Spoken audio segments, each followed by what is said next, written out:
मेरी 20 साल की बेटी जब भी कॉलेज से वापस आती अपना पेट पकड़कर बैठ जाती और रोने लगती। मुझे कहती, माँ मेरे पेट में बहुत दर्द है। जब मैं उसे कहती कि चलो डॉक्टर के पास चलते हैं तो वह मना कर देती। मुझे उस पर शक होने लगा था, इसलिए मैंने अपनी एक दोस्त की जो डॉक्टर थी उसे घर पर बुला लिया। वह मेरी बेटी का चेकअप करके अपना सिर पकड़कर बैठ गई और बोली, इसकी शादी मेरे 12 साल के बेटे से करवा दो वरना यह मर जाएगी। मैं तो उसकी बात सुनकर ज़्यादा डर गई थी और अपनी जवान बेटी को खोना नहीं चाहती थी। मैंने तुरंत ही अपनी बेटी की शादी उसके बेटे से कर दी। शादी के बाद मुझे देखकर बहुत ज़्यादा हैरत हुई कि वह ठीक होने लगी थी। मुझे रहा नहीं गया तो एक रात मैंने उसके कमरे में छुपकर देखा तो मेरे पैरों तले ज़मीन खिसक गई, क्योंकि वह 12 साल का बच्चा।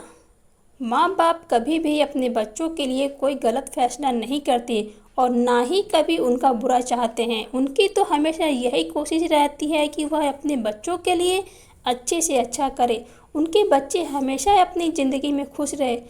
लेकिन कभी कभी नेक माता पिता के बच्चे भी खोटा सिक्का निकल जाते हैं। मेरी बेटी की ज़िंदगी की कहानी मेरे अतीत से जुड़ी हुई है। मुझे लगता था कि अब सब कुछ ठीक हो गया है, पर ऐसा नहीं था। हमारा अतीत कभी भी सालों बाद भी हमारे आगे आ जाता है। 20 साल बाद मेरा अतीत मेरे सामने आकर खड़ा हो गया था, लेकिन मैं कुछ नहीं कर सकती थी। मैं जवान बच्ची को हाथों से खोना नहीं चाहती थी। उसने मेरे भरोसे को तोड़ कर रख दिया था। आज भी मुझे याद है, जब मैं जवान थी हम दो बहनें थी। मेरी बहन मुझसे 2 साल बड़ी थी। जब हमने कॉलेज जाना शुरू किया तो मेरी बहन का बर्ताव मेरे साथ बदल गया। वह हर समय अपने आप में ही मगन रहती थी। एक दिन मेरी कॉलेज के दोस्त ने मुझे बताया कि तुम्हारी बहन के पास मोबाइल है और वह किसी लड़के से बात करती है। मैंने उसकी बात पर भरोसा नहीं किया। समय बीत गया। मेरी बहन रात को सबके सो जाने के बाद छुपकर छत पर चली जाती। आजकल वह बहुत खुश रहने लगी थी। जब मैं उससे सबकी बातें पूछी तो उसने मुझे कहा, ऐसा कोई बात नहीं है, बस कॉलेज खत्म होने वाला है, इसीलिए मुझे बहुत खुशी होती है कि मेरी इन सब पढ़ाई से जान छूट जाएगी। मैंने उससे कहा कि तुम्हें तो आगे पढ़ना था, तुम्हारा तो सपना था कि तुम पढ़ लिख कर कुछ बनना चाहती थी। लेकिन उसने कोई जवाब नहीं दिया। उसने मुझसे कहा कि समय के साथ साथ इंसान के सपने और सोच बदलती रहती हैं। एक दिन मेरी माँ ने मेरा बेड साफ कर रही थी तो उन्हें मेरे बिस्तर में से मोबाइल मिला। वह मुझसे पूछने लगी कि यह मोबाइल किसका है। मैंने अपनी माँ से कहा कि मुझे नहीं पता यह मोबाइल किसका है, कहाँ से आया और कैसे आया। तब मेरी बहन बोली कि माँ यह झूठ बोल रही है, यह इसका ही मोबाइल है, मैंने खुद ही यह मोबाइल इसके पास देखा था। मेरी माँ ने मुझे ज़ोर से थप्पड़ मारा और वह मोबाइल उसी समय तोड़ दिया। मेरी बहन यह सब कुछ देखकर हंसने लगी। मुझे अब समझ में आया था कि मेरी बहन अपना मोबाइल मेरे पास छुपाती थी ताकि जब मैं उस मोबाइल को ढूंढने की कोशिश करूं तो वह मुझे ना मिल सके। एक बार ऐसा ही हुआ था। इन सब के बाद माँ ने मेरा कॉलेज जाना बंद कर दिया और मुझ पर नज़र रखने लगी। जब बाबा ने पूछा कि कॉलेज क्यों नहीं जा रही तुम, माँ ने उनसे कह दिया कि एग्ज़ाम होने वाले हैं तो यह घर पर रहकर तैयारी कर रही है, आप परेशान ना हो, मैं देख लूँगी। एक दिन बाबा ने कहा, मेरा दोस्त चाहता है कि अब हम अपने बच्चों की शादी कर दें, वह बड़े हो गए हैं। दीदी का रिश्ता बाबा के दोस्त के घर पर तय हुआ था और यह रिश्ता उनकी मर्जी से ही हुआ था, लेकिन अब वह लड़के को पसंद नहीं करती। माँ ने दीदी को बहुत समझाया लेकिन वह माँ की बात नहीं मानी। उस समय माँ को मेरी बात पर विश्वास हुआ कि मैं सच कह रही थी। अब मेरा कॉलेज जाना शुरू हो गया था क्योंकि सारा सच माँ के सामने आ चुका था। एक दिन मेरी दीदी ने खुद बाबा से कहा कि वह अपनी मर्जी से शादी करना चाहती हैं, किसी भी हाल में वह उनके दोस्त के बेटे से शादी नहीं करेंगी। वैसे भी उन लोगों के घर खाने पीने को तो कुछ है ही नहीं। मेरी ख्वाहिश, मेरे सपने वह कैसे पूरा कर सकते हैं। बाबा ने कहा, मैं अपने दोस्त को जुबान दे चुका हूँ और अब तो अतुल की भी नौकरी लगने वाली है, और वैसे भी जो कुछ मेरे पास है वह सब कुछ तुम दोनों बहनों का ही तो है। मैं कौन सा अपने साथ लेकर जाने वाला हूँ। अब मैं तुमसे इस बारे में कोई बात नहीं करना चाहता। लेकिन दीदी भी अपने जिद पर खड़ी रही और कहने लगी, अगर आप लोगों ने मेरे साथ ज़बरदस्ती की तो मैं खुदकुशी कर लूँगी, लेकिन किसी भी हाल में मैं अतुल से शादी नहीं करूँगी। दीदी की बात सुनकर मेरी माँ बहुत ज़्यादा परेशान हो गई। बाबा के दोस्त शादी के लिए जल्दी कर रहे थे क्योंकि उनकी तबीयत ठीक नहीं रहती थी। वह चाहते थे कि अपनी आंखें बंद होने से पहले वह अपने बेटे की शादी कर दे, लेकिन दीदी मानने को तैयार नहीं थी। एक दिन दीदी कहने लगी, मैं अतुल से कुछ बात करने जा रही हूँ। माँ ने कहा, मेघा को अपने साथ ले जाओ। दीदी कहने लगी, आखिर कब तक मुझे आप कैद करके रखेंगे? आप बेफिक्र रहो, मैं घर से भाग नहीं रही हूँ। यह कहकर वह घर से चली गई और शाम को वापस आई। जब वह वापस आ रहे थे तो बहुत खुश थी। मेरी माँ भी उन्हें देखकर बहुत खुश हो गई और सोच रही थी कि शायद अतुल ने उन्हें शादी के लिए मना लिया होगा, क्योंकि अतुल भाई भी दीदी को बहुत पसंद करते थे। इस बात से सब लोग अनजान थे कि उनकी बेटी, जिसे उन्होंने बहुत लाड प्यार से पाला था और कभी भी किसी भी बात की कोई पाबंदी नहीं लगाई थी, वह उनकी इज्जत को मिट्टी में मिलाने जा रही है। बेटियां तो माँ बाप की इज्जत होती हैं और अपने माँ बाप की इज्जत की खातिर अपनी जान भी दे देती हैं, पर कुछ बेटियां ऐसी भी होती हैं जो कुछ ही दिन की मोहब्बत के लिए अपने माता पिता की इज्जत को अपने पैरों तले रौंद देती हैं, और वह यह भी सोच नहीं सकती कि उनके माता पिता ने अपनी सारी ज़िंदगी उनकी परवरिश में गुजार दी। हम सब लोग सोच रहे थे कि मेरी दीदी अपने मंगेतर से मिलने जाती हैं, लेकिन बाबा को यह बात नहीं पता थी, क्योंकि यह बात उस समय बहुत गलत समझी जाती थी। एक दिन जब मैं कॉलेज से वापस आ रही थी तो मैंने दीदी को एक लड़के के साथ बाइक पर जाते देखा। मैंने सोचा हो सकता है कि वह अतुल भाई हो, लेकिन जब मैं घर पर आई तो अंकल और अतुल भाई हमारे घर पर ही बैठे थे। माँ को भी अब पता चल चुका था कि दीदी उनसे झूठ बोल रही थी। माँ ने अपनी इज्जत की खातिर अंकल से झूठ बोल दिया कि दीदी किसी दोस्त के घर गई हैं। दीदी के पास अब मोबाइल था। उन्होंने हमें बताया था कि यह मोबाइल उनके मंगेतर ने दिया है। उस दिन भी वह घर पर नहीं थी। मैं समझ गई थी अब वह कभी भी सच नहीं बोल सकती। वह जो भी कर रही हैं सब कुछ बहुत गलत था, लेकिन अभी उन्हें समझ नहीं आ रहा था। अतुल भाई पढ़े लिखे थे और उन्हें एक अच्छी नौकरी मिलने वाली थी। बाबा के दोस्त के घर की हालत कुछ अच्छे नहीं थे, वह बीमार भी रहते थे। आज वह लोग हमारे घर शादी की डेट फिक्स करने के लिए आए थे। माँ बाबा ने उन्हें 1 महीने के बाद की तारीख दे दी। दीदी घर पर आई तो सबको देखकर हैरान हो गई। आंटी उठी और प्यार से उसके सिर पर हाथ रखने लगी और उनकी बालाएं लेने लगी, तो दीदी ने उनका हाथ झटक दिया और अपने कमरे में चली गई। मैं अपनी दीदी के कमरे में गई और उनको मिठाई खिलाने लगी तो उन्होंने प्लेट फेंक दिया और ज़ोर ज़ोर से कहने लगी कि तुम लोग मेरी ज़िंदगी का फैसला मुझसे पूछे बगैर कैसे कर दिया? तुम लोग ऐसा कैसे कर सकते हो मेरे साथ? किसी भी हाल में मैं इस लड़के से शादी नहीं करूँगी।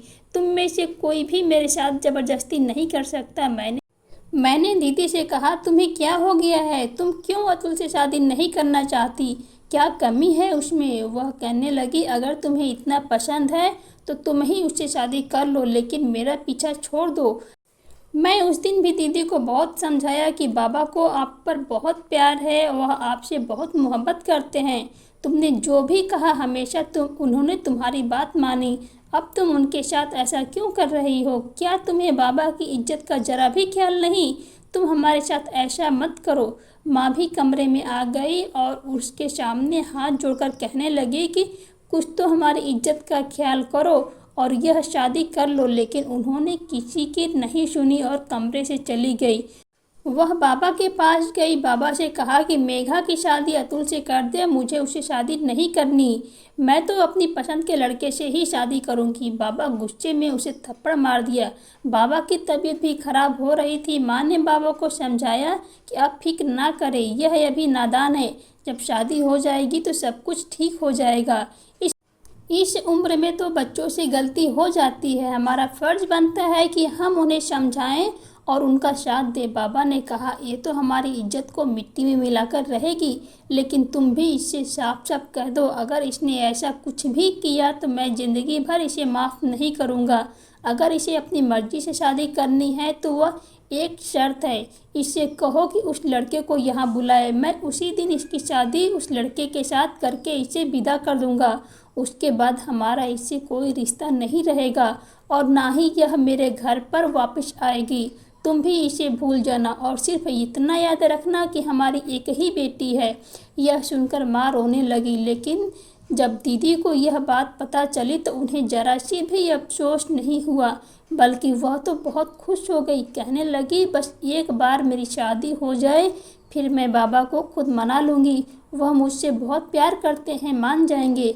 अब तो दीदी के पैरों तले ज़मीन पर भी नहीं पड़ रहे थे, वह तो आसमान में उड़ रही थी। जब दीदी ने उस लड़की को घर पर बुलाने के लिए कॉल किया तो उसने फ़ोन नहीं उठाया। बाबा बहुत ज़्यादा परेशान थे कि वह अपने दोस्त से क्या कहेंगे। शादी के दिन भी पास आ रहे थे और वह लड़का भी दीदी का फ़ोन नहीं उठा रहा था। दीदी अब टेंशन में बीमार रहने लगी थी। इस बीच अतुल को भी सब कुछ पता चल गया था। अतुल इस बारे में दीदी से बात करने आया तो दीदी ने उन्हें बहुत ज़्यादा बेइज्जत किया। कहने लगी, तुम्हारी हैसियत क्या जो तुमसे शादी करना चाहती हूँ। वह तो दीदी का मंगेतर था। उसने कहा, जब मैं तुमसे पहली बार शादी के लिए कहा था, 4 सालों में ऐसा क्या हो गया जो अब तुमने अपना फैसला बदल लिया। अगर तुम्हें मुझसे शादी नहीं करनी थी तो तुम उस समय मुझे इनकार कर देती। मैं कभी भी तुमसे रिश्ता नहीं करता, पर अब शादी की डेट फिक्स हो चुकी है, सब तैयारी हो चुकी है। अब मैं किसी भी हाल में पीछे नहीं हट सकता। अब बात मेरी इज्जत पर आ चुकी है। दीदी ने कहा, तुम्हें जो करना है वह कर लो, लेकिन मैं कभी भी तुमसे शादी नहीं करूँगी। वह लड़का अभी तक दीदी का फ़ोन नहीं उठा रहा था। दीदी उस लड़के के घर भी गई जहाँ वह रहता था, लेकिन उसका कुछ पता नहीं चल सका। उसके पड़ोसियों ने भी उसके बारे में कुछ नहीं बताया। तब मजबूर होकर दीदी को बाबा का फैसला मानना पड़ा। बाबा ने उन्हें 10 दिन का समय दिया था। कहा था कि अगर वह इज्जत के साथ तुम्हारा रिश्ता मांगने आता है तो मैं तुम्हें उसके साथ विदा कर दूंगा।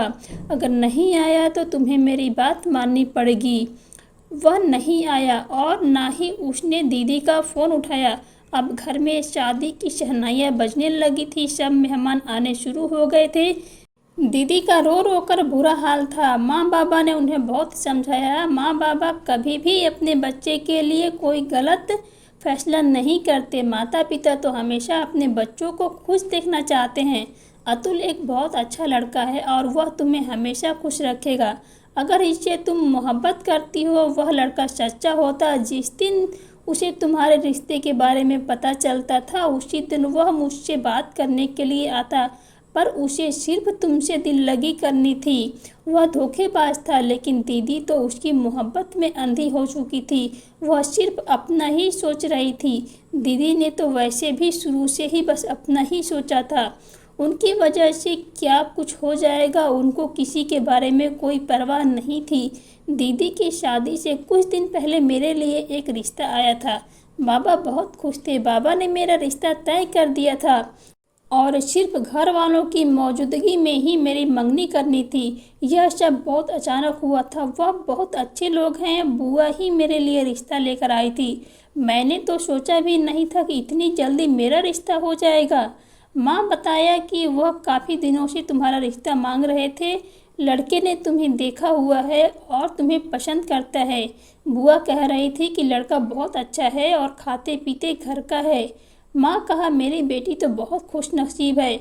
मुझे यह जानकर खुशी हो रही थी कि जिस लड़के ने मेरा रिश्ता भेजा है उसने मुझे पहले देख रखा है। मुझे तो अपनी खुद किस्मती पर यकीन नहीं आ रहा था। जब मेरी दीदी को सब कुछ पता चला तो वह कहने लगी कि मैं तो उनकी सौतेली बेटी हूँ, जो मेरे लिए एक कंगाल लड़की के साथ शादी करने जा रहे हैं, जिससे पास मुझे ठीक से 2 वक्त देने का खाना भी नहीं मिल सकेगा, जो मुझे गरीबी के अलावा और कुछ नहीं दे सकता। मैंने दीदी को समझाया कि किस्मत बदलने में देरी नहीं लगती। तुम देखना, अतुल की बहुत जल्दी नौकरी लग जाएगा और उसका भी वक्त बदल जाएगा। मुझे भगवान पर पूरा भरोसा है। और तुम भी ज़्यादा अनाप शनाप मत बोलो। एक दिन मेरी ननद मेरे घर आई और उसने अपने भाई से बात करवाई। उस दिन पहली बार मैंने अपने होने वाले पति से बात की थी और शायद यह पहली और आखिरी बार थी। मैं नहीं जानती थी कि अब कौन सी मुसीबत हमारे घर पर आने वाली है।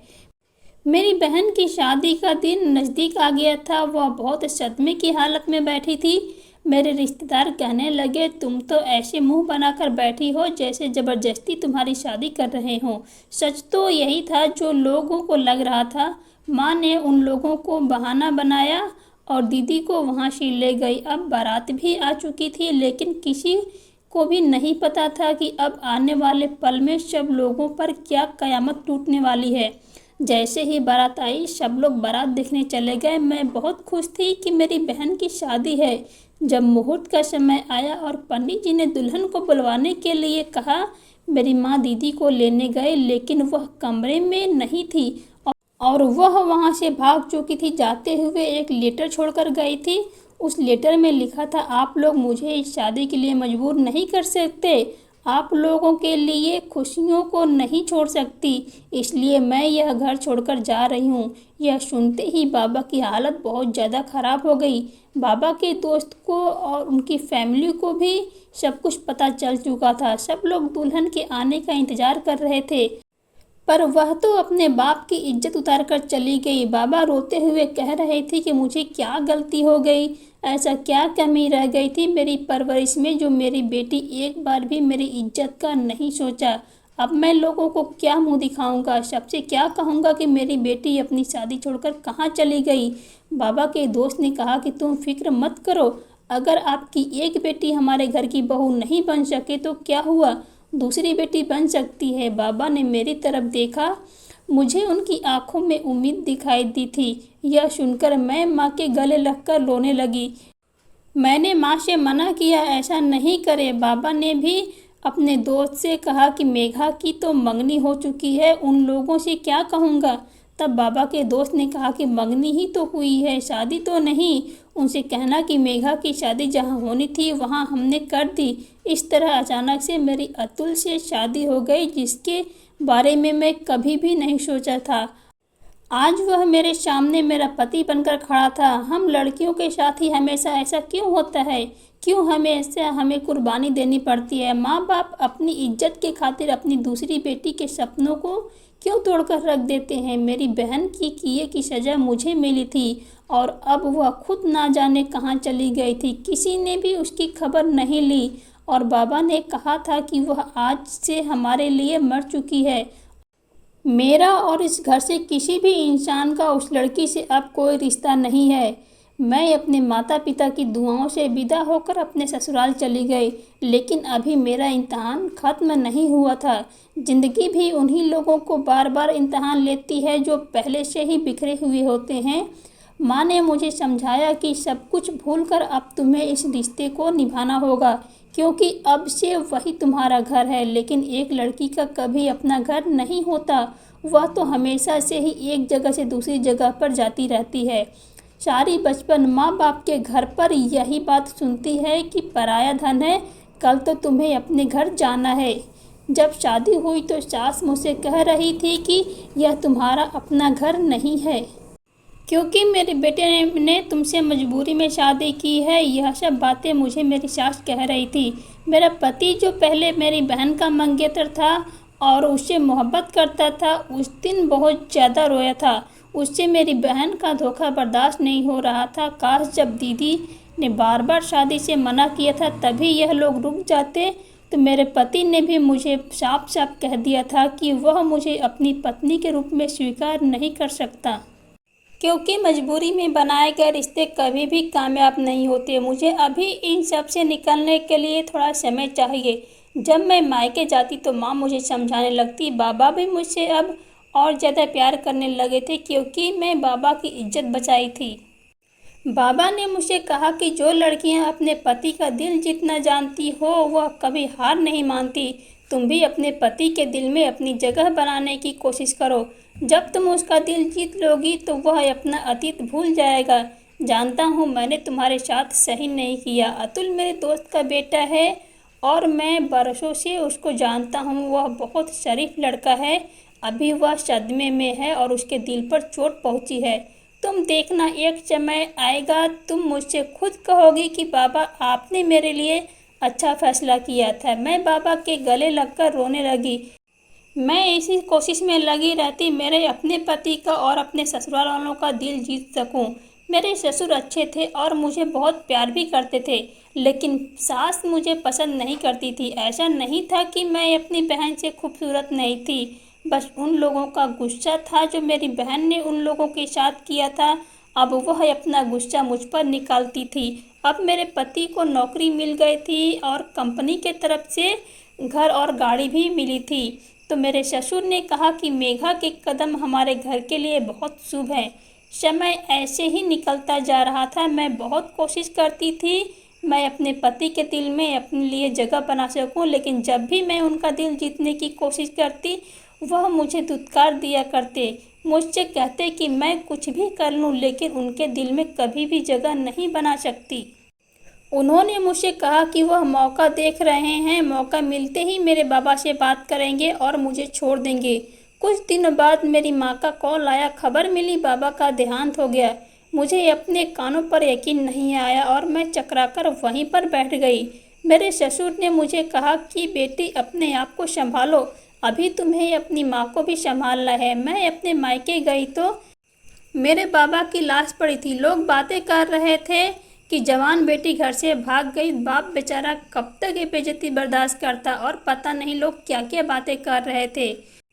माँ की भी हालत खराब थी। अब माँ का ख्याल रखने वाला कोई नहीं था, इसलिए मेरे ससुर ने कहा कि मैं उन्हें अपने साथ अपने घर लेकर आऊं ताकि मैं उनका ख्याल रख सकूं। मेरी माँ ससुराल में मेरे साथ रहना नहीं चाहती थी, लेकिन माँ की ऐसी हालत नहीं थी कि वह घर पर अकेली रह सके। मेरी शादी को 5 महीने हो चुके थे। मेरे नंबर पर किसी अनजान आदमी का कॉल आया और कुछ फ़ोटो जिसको किसी लड़के के साथ एडिट किया गया था वह मुझे भेजी गई। देखकर मैं बहुत ज़्यादा हैरान हो गई कि मेरे यह फ़ोटो इस लड़के के पास कैसे आई, और वह मुझे फ़ोन पर ब्लैकमेल कर रहा था। और कुछ दिन बाद मुझे पता चला कि यह वही लड़का था जिससे मेरी मंगनी हुई थी। मैं भगवान का शुक्र अदा कर रही थी कि ऐसे फ्रेड लड़कों से उसने मुझे बचा लिया। लेकिन मुझे डर लग रहा था कहीं यह सब कुछ मेरे पति को ना पता चल जाए, इसलिए मैं अपना फ़ोन बंद रखती थी। अब वह मेरे पति के फ़ोन पर कॉल करता था।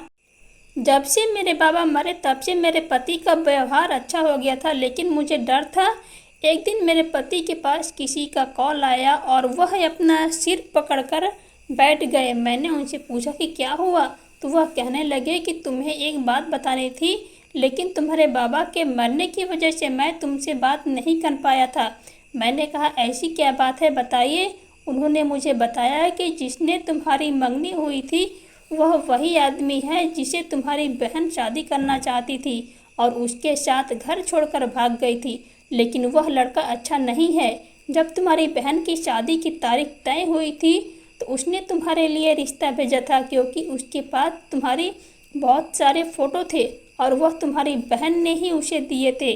तुम्हारे नाम से ही उसने उस लड़के से बात करनी शुरू की थी, लेकिन कुछ दिनों बाद उसने उस लड़के को सब कुछ बता दिया। तब उस लड़के ने कहा कि मुझे फ़र्क नहीं पड़ता कि तुम कौन हो, मैं सिर्फ तुमसे मोहब्बत करता हूँ। और उसने यह सब तुम्हारे बाबा की जायदाद के लिए किया था। उसने पहले ही सब कुछ पता कर लिया था तुम्हारे बाबा के पास कितनी ज़मीन जायदाद है, लेकिन तुम्हारी बहन यह सब समझती रही कि वह उसे सच्ची मोहब्बत करता है, इसलिए जो वह लड़का कहता वह वही करती। और उसी के कहने से शादी वाले दिन वह घर से भागी। जब उसने तुम्हारी बहन से जायदाद की बात की तो उसे पता चला कि सब कुछ मेघा के नाम पर है, क्योंकि तुम्हारे बाबा ने पहले ही सब कुछ तुम्हारे नाम पर कर दिया था। उसका प्लान था दोनों बहनों को बर्बाद करने का, सोच रखा था एक से शादी कर लूँगा, दूसरी भी अपनी मीठी मीठी बातों में फंसा कर रखूँगा। इस तरह तुम्हारे बाबा की करोड़ों की जायदाद उसे मिल जाएगी। लेकिन उसका सारा प्लान फेल हो गया। उस लड़के ने तुम्हें तुम्हारे फ़ोटो से ब्लैकमेल करना शुरू कर दिया और घर पर भी तुम्हारी फ़ोटो एडिट करके सबको दिखा दिया।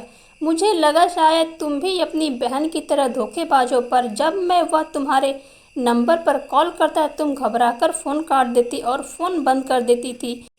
यह सब कुछ मैं नोटिस कर रहा था। फिर एक दिन मैंने तुम्हारे मोबाइल से उसके नंबर का इंफॉर्मेशन निकलवाई। फिर मुझे वहां उस तक पहुंच गया। जिस दिन तुम्हारे पापा का डेथ हुई उसके अगले दिन ही तुम्हारी बहन मेरे पास फ़ोन आया था और वह मुझसे अपने किए की माफ़ी मांग रही थी। उसने मुझे बताया कि उस लड़के ने उसे धोखा दिया। वह कहता है अपने बाप के पैसे लेकर आओ, लेकिन सब कुछ तो मेघा के नाम पर है। कहाँ से लेकर जाकर उसे पैसे देती? उस लड़के ने मुझे धक्के मारकर अपने घर से निकाल दिया और मुझसे शादी भी नहीं की। तुम्हारी बहन घर आना चाहती है और अब वह लड़का जेल में है। वह पहले से ही शादीशुदा था और उसके बच्चे भी हैं। उसकी पत्नी उसके ऊपर केस कर दिया। उसकी पत्नी ने ही मुझे सब कुछ बताया। मैंने अपने पति से कहा, आपने मुझसे एक बार भी नहीं पूछा कि वह लड़का मेरे बारे में सच कह रहा था या झूठ? मेरे पति ने कहा, तुम्हारे बाबा ने एक बार मुझसे कहा था कि कभी भी मेरी बेटी पर शक मत करना। इसलिए नहीं कि वह मेरी बेटी है, बल्कि इस वजह से कि उसने अपनी बाप की इज्जत बचाई और अब वह तुम्हारे घर की इज्जत है। तुम भी अपना अतीत भूलकर मेघा को अपना लो, क्योंकि जो बेटियां बाप की इज्जत के खातिर अपना सर झुका देती हैं वह बहुत ज़्यादा मान और मोहब्बत करने वाली होती हैं। वह कभी भी तुम्हारा भरोसा नहीं तोड़ेगी। मेरे पति ने मुझसे माफ़ी मांगने लगे और मैं सोच रही थी कि मेरे बाबा मुझे सही कहा था, अतुल अच्छा है और मैं उसके साथ बहुत खुश रहूँगी। उसने मेरे कहे बगैर ही सब कुछ ठीक कर लिया था, वरना पता नहीं क्या हो जाता।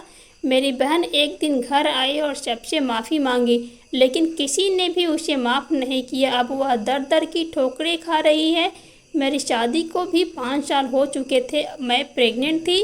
मेरे पति मुझसे बहुत प्यार करते थे और मेरी सास भी मेरा बहुत ख्याल रखती थी। मैंने सब कुछ भूलकर एक नई जिंदगी की शुरुआत की थी। कुछ दिन बाद मेरे घर में एक प्यारी सी बेटी ने जन्म लिया था। मेरे पति बहुत खुश थे। ऐसे ही वक्त गुजरता गया और मेरे 4 बच्चे थे। सबसे बड़ी मेरी बेटी थी। जब मेरी बेटी पैदा हुई थी तो मेरे परिवार वाले बहुत ज़्यादा खुश थे, पर अब जैसे जैसे वह बड़ी हो रही थी बहुत ज़्यादा चिड़चिड़ी होने लगी थी।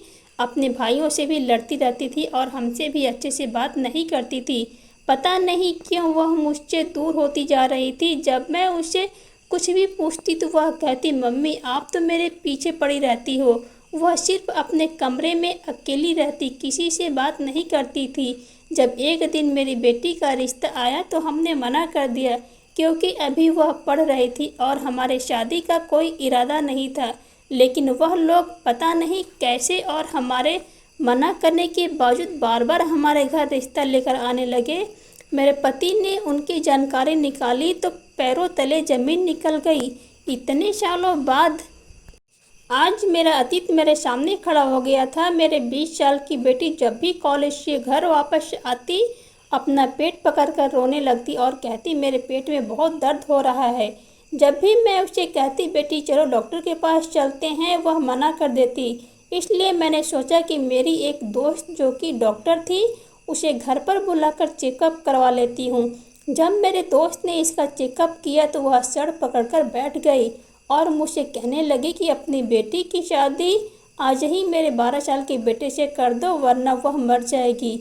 मैं बहुत ज़्यादा डर गई थी। मैं अपनी बेटी को खोना नहीं चाहती थी, इसलिए उसकी शादी उसी दिन कर दी। मुझे यह बात बहुत हैरान कर रही थी कि शादी के बाद वह सही होने लगी थी। मैं जानना चाहती थी कि आखिर यह राज क्या है। इसलिए मजबूर होकर एक दिन मैंने अपनी बेटी के कमरे में चुपके से जाकर देखा।